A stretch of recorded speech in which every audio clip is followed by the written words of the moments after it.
Peoples party ان کے ساتھ کھڑی ہے، اور وہ جس طرح سے عمران خان کی منافقت کو بے نقاب کر رہے ہیں وہ سلسلہ اسی طرح جاری رکھنا چاہیے. قومی فریضہ ہے جو ہم سب کو ادا کرنا چاہیے. عمران خان نے جس انداز میں یہ بات ہمیشہ سے کہہ رہا ہوں، مستقل کہہ رہا ہوں، جب سے عمران خان کی منحوس حکومت سے جان چھوٹی ہے تب سے کہہ رہا ہوں کہ عمران خان پاکستان کے لیے سب سے بڑا سیکیورٹی تھریٹ ہے. عمران خان اس وقت ملک کے ساتھ، ملکی اداروں کے ساتھ وہ کر رہا ہے جو ملک دشمن چاہتے ہیں. جو پاکستان کے سخت ترین دشمن ہیں دنیا میں، ان کے منصوبوں پر عمران خان عمل پیرا ہے. آج یہ بات بجا طور پر کہی جا سکتی ہے کہ عمران خان اور بھارتی میڈیا ایک پیج پر ہیں، اور جس طرح سے عمران کی پذیرائی 110 جو ہیں وہ ڈائلیسس ڈیلی ہونے چاہیے. 110 دن رات ملا کے 110 ڈائلیسس ہونے چاہیے، لیکن 11 ہو رہے ہیں. اس کا مطلب ہے کہ وہ 100 لوگ اور جو در بدر ہو رہے ہیں ان کا درد ہمیں پریشان کر رہا ہے. وہ کوئی N60 کے یا N62 سے نہیں ہے. وہ لوگ کہاں سے ہیں آپ کو پتہ ہی ہے، مختلف ایریا سے ہیں. تو اس لیے دوسری بات رہ گئی، ابھی وفاق نے خط لکھا ہے میرے خیال ہے ہائی کورٹ کو، سپریم کورٹ کو، جس میں انہوں نے کہا کہ ہمیں کم از کم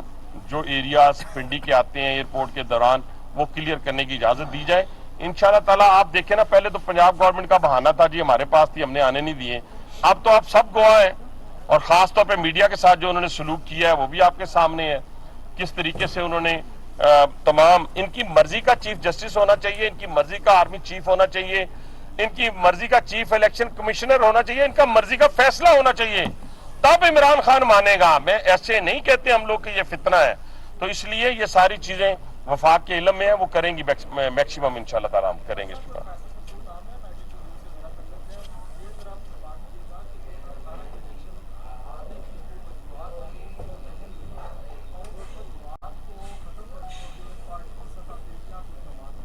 ان میں تو ایک ہی وجہ تھی کہ 25 سال قید دے دی گئی تھی، اس کے علاوہ تو کوئی وجہ مجھے نظر نہیں آتی.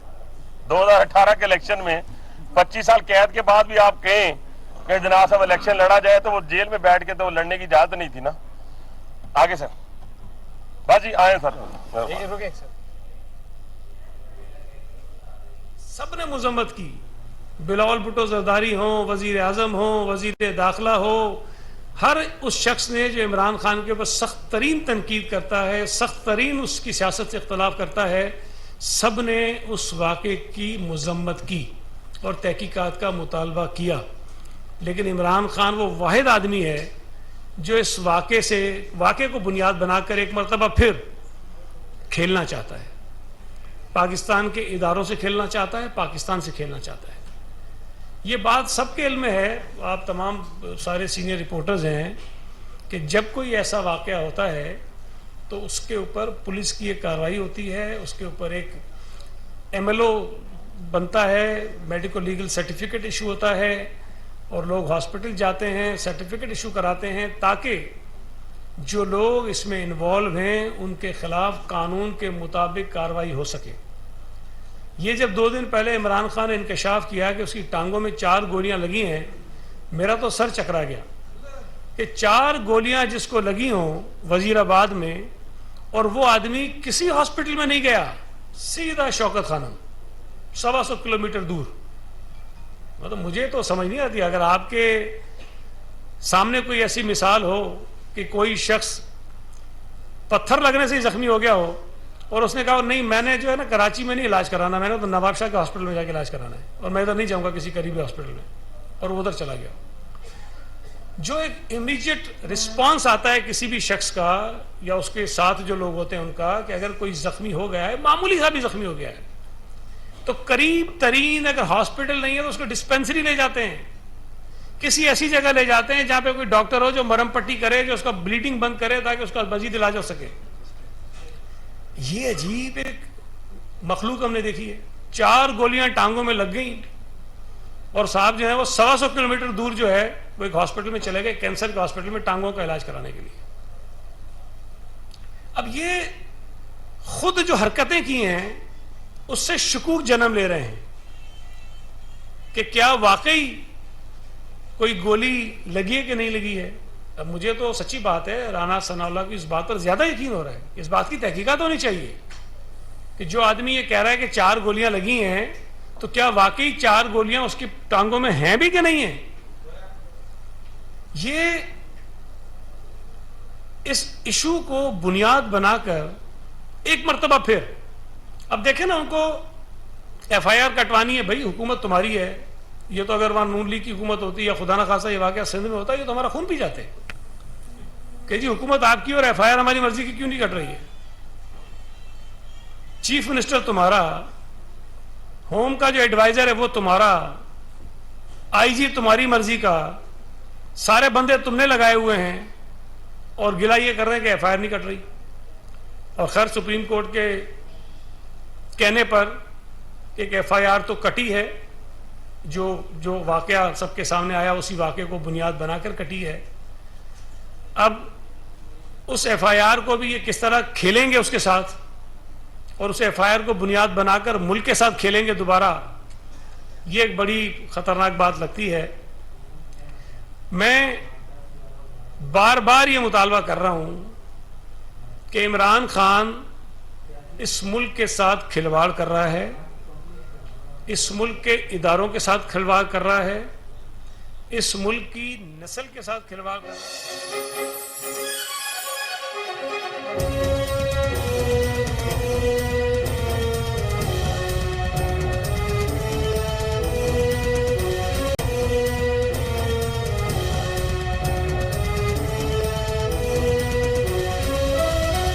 جو ہے نا وہ نمونہ ہے کہ جس نے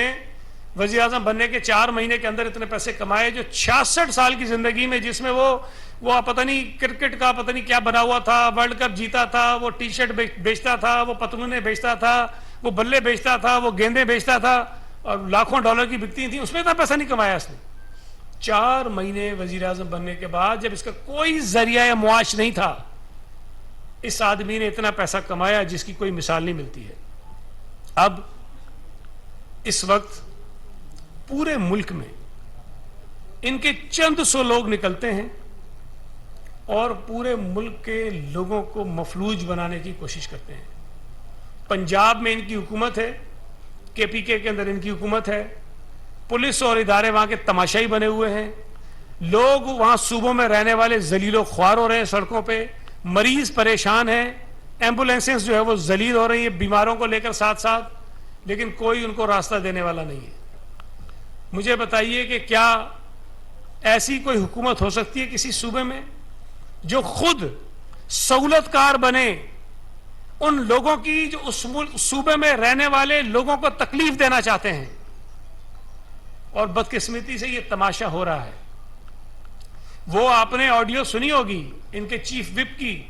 جو اپنے ایم این ایز کو یہ کہہ رہا ہے کہ جا کر سڑکیں بلاک کرو, ویڈیو بناؤ, ویڈیو میں بھیجو. آپ نے وہ ویڈیوز بھی دیکھی ہوں گی کہ ان کے ایم این ایز سڑکیں بند کر کے بیٹھے ہوئے ہیں, لوگ التجائیں کر رہے ہیں اور وہ ان کو گالیاں دے رہے ہیں. اس ایک تماشے کی وجہ سے پورے ملک کا تماشا بن رہا ہے. یہ عمران نازی کو کسی نہ کسی طور پر اس ملک کے آنے والے لوگوں کے لیے عبرت کا نشانہ بنانا ضروری ہے. یہ کوئی اور فتنہ ایسا دوبارہ پیدا نہ ہو اس ملک میں. یہ جو کچھ کر رہا ہے آج وہ باتیں صحیح ثابت ہو رہی ہیں کہ کیوں بھارتی اس کو فنڈ کر رہے تھے, کیوں اسرائیلی اس کو فنڈ کر رہے تھے, کیوں پی ٹی آئی کو پروان چڑھانے میں پاکستان کی جو دشمن حکومتیں ہیں وہ بالکل کار فرما رہی ہیں. انہوں نے کیوں عمران خان کو اور پی ٹی آئی کو اتنا آگے بڑھایا ہے, پیسے دیے ان کو, انویسٹمنٹ کیے ان کے اوپر. آج وہ چیزیں ایک ایک کر کے صحیح ثابت ہو رہی ہیں کہ وہ کیا وجوہات تھیں کہ یہ بش کو صدر بننے کے لیے نوافل ادا کرتا تھا, یہ مودی کے الیکشن کے لیے کمپین چلاتا تھا, یہ کیوں لندن کے میئر کے لیے جب اس کا یہودی سالہ الیکشن لڑا تو اس نے ایک پاکستانی مسلمان کی مخالفت کی اور اپنے یہودی سالے کی حمایت کی. آج وہ یہودی سالہ اس کی کمپین چلا رہا ہے اور عمران خان کا دفاع کر رہا ہے. یہ ساری کڑیاں اگر آپ جوڑیں تو آپ کو پتا چلے گا کہ یہ عمران خان کا جو پروجیکٹ ہے یہ کوئی لوکل پروجیکٹ نہیں ہے، یہ انٹرنیشنل پروجیکٹ ہے، جس میں بدقسمتی سے ہمارے کچھ لوگ بھی شاید شامل ہو گئے، جنہوں نے سمجھا کہ یہ کوئی مسیحا ہے، یہ آ کر اس ملک کو پتہ نہیں بحرانوں سے نکالے گا، اور اس نے اس ملک کو اتنے بحرانوں میں دھکیل دیا ہے کہ آج اس ایک انا پرست آدمی کی وجہ سے پوری دنیا میں پاکستان اور پاکستان کے ادارے رسوا ہو رہے ہیں، اور اس نے تماشا بنایا ہوا ہے پوری دنیا میں پاکستان کا، ایک آدمی نے، نالائق آدمی نے، بے وقوف آدمی نے، جس کی کوئی عقل نہیں ہے، جس کو کوئی آئین کا نہیں پتا، جس کو کوئی قانون کا نہیں پتا، جس کو کوئی نظام کا نہیں پتا، جس کو کوئی جمہوریت کا نہیں پتا، اس آدمی نے پورے ملک کا کھلواڑا بنایا ہوا۔ میں ایک مرتبہ پھر مطالبہ کرتا ہوں وفاقی حکومت سے کہ فوری طور پر آئین شکنی کے جرم میں اس کے خلاف کارروائی ہونی چاہیے، اور جو شخص اس کے اوپر حملے میں ملوث پایا گیا، جس کو خود ان کے اپنے کارکنوں نے گرفتار کیا ہے، یہ تو اللہ کا شکر ہے کہ زندہ پکڑا گیا وہ آدمی، اگر یہ بندہ بھی فارغ ہو جاتا تو عمران نے جو گند مچانی تھی اس ملک میں اس کو کوئی اندازہ نہیں لگا سکتے۔ اللہ کا شکر ہے کہ وہ بندہ زندہ پکڑا گیا ہے، پولیس کی تحویل میں، اس پولیس کی تحویل میں ہے جو پی ٹی آئی کی حکومت کے کنٹرول میں ہے، اس سے تحقیقات کریں اور اس کی تحقیقات کو لوگوں کے سامنے لے کر آئیں کہ پتہ چلے کہ اس کے پیچھے کون تھا، اس نے یہ کام کیوں کیا ہے۔ اور وہ کل بیٹھ کے کہہ رہا تھا کہ میرے خلاف جو ہے وہ توہین کا الزام، بھائی میں شاید وہ آخری آدمی ہوں گا جو کسی کے اوپر توہین مذہب یا توہین رسالت کا الزام لگاؤں گا، لیکن اس بات کو کوئی نہیں جھٹا سکتا کہ جتنا بہیمانہ طریقے سے اور ظالمانہ طریقے سے مذہب کا استعمال عمران خان نے کیا، کسی نے نہیں کیا۔ اگر تم غلط استعمال کرو گے، بھائی ہم یہی تو رونا روتے ہیں کہ مذہب کا استعمال سیاست میں مت کرو۔ اس ملک میں اس قسم کے لوگ پائے جاتے ہیں، جو یہ پکڑا گیا بندہ جس قسم کے وہ بیانات دے رہا ہے، وہ پھر چیزیں اپنے ہاتھ سے کرتے ہیں۔ ہمیں اگر ان چیزوں سے بچنا ہے تو سیاست کو مذہب سے الگ کرو بھائی، تمہاری جو سیاسی نظریات ہیں، جو تمہارا پرچار ہے وہ کرو، تمہیں کون روکتا ہے، لیکن جب تم نبی کریم صلی اللہ علیہ وسلم کے غلط حوالے دو گے، غلط حدیثیں تم گھڑو گے، تم مثالیں غلط دو گے، تو الزام تو لوگ لگائیں گے تم پر۔ تم اگر مذہب کا استعمال کر کے سیاست میں ناجائز فائدے اٹھانے کی کوشش کرو گے تو لوگ باتیں کریں گے، اور تم نے کیا ہے، اور بڑے بدترین طریقے سے کیا ہے۔ ہر چیز میں تم نے کسی نہ کسی طرح سے وہ اسلامی ٹچ جو ہے تمہیں سکھایا گیا ہے، تم اسلامی ٹچ دینے کی کوشش کرتے ہو۔ مجھے کہنا نہیں چاہیے بھائی، جتنی نماز پڑھنے کی ویڈیو ہر نماز اس نے غلط پڑھی ہے، چاہے وہ عید کی نماز ہو چاہے وہ نماز جنازہ ہو، اور یہ ہمیں سکھاتا ہے کہ مذہب کیا ہے۔ اس لیے اس فتنے کو، اس ملک کے اوپر عذاب ہونے والے، ملک کے اوپر نازل ہونے والے عذاب کو کنٹرول کرنا بہت ضروری ہے، ورنہ یہ شخص ملک دشمنوں کے کہنے پر، ان کے فنڈ پر، ان کے وسائل پر اس ملک کو اور اس ملک کے اداروں کو جو ہے وہ نشانہ بناتا رہے گا۔ یہ کہتا ہے کہ جی ڈی جی آئی سے جو کیوں پریس کانفرنس کی، تو اتنا جھوٹ بول بول کے تو نے ملک کو مصیبت میں ڈال دیا ہے، تو کوئی تو آگے جو گواہ آگے بتائے گا نا کہ تو کر کے آ رہا ہے حرکتیں۔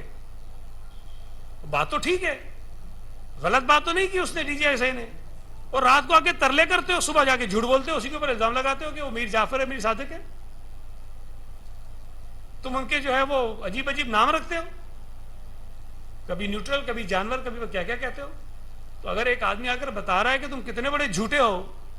اور تم منہ پہ جھوٹ بول رہے ہو، تو تمہیں آگ لگ گئی ہے کہ پریس کانفرنس کی اس نے۔ آئیڈیلی اسپیکنگ نہیں کرنی چاہیے پریس کانفرنس، کسی فوجی افسر کو پریس کانفرنس طرح کی نہیں کرنی چاہیے، لیکن کسی جھوٹے کو بے نقاب کرنے کے لیے، بھائی میں تو گواہ نہیں ہوں نا ان باتوں کا، جو گواہ ہے وہی بتائے گا کہ تم نے حرکتیں کیا کی ہیں۔ اور آج بھی ایک طرف اس فوجی افسر کا نام ایف آئی آر میں ڈلوانے کی کوشش کرتے ہیں، دوسری طرف اپنے ایک بندے کی وہ ویڈیو ریلیز کر رہے ہیں، وہ کلپ ریلیز کر رہے ہیں، اس کو ایک طرح سے ترلے کر رہے ہیں کہ بھائی کچھ کرو، معاملہ سیدھا کرو۔ عمران خان اس وقت فرسٹریٹڈ ہے، پاگل پن کی انتہا پر ہے، ذہنی طور پر مفلوج ہو چکا ہے، اور وہ لوگوں کو گمراہ کر کے ایسے راستے پہ لے جانا چاہتا ہے تاکہ اس ملک کی ہر گلی کوچے میں خون ریزی ہو، خدا نہ کرے، اور لوگ آپس میں دست و گریباں ہو جائیں۔ مجھے امید ہے کہ جو لوگ عمران خان کی گمراہی کا شکار ہیں وہ آہستہ آہستہ اس کی گمراہی سے نکلیں گے،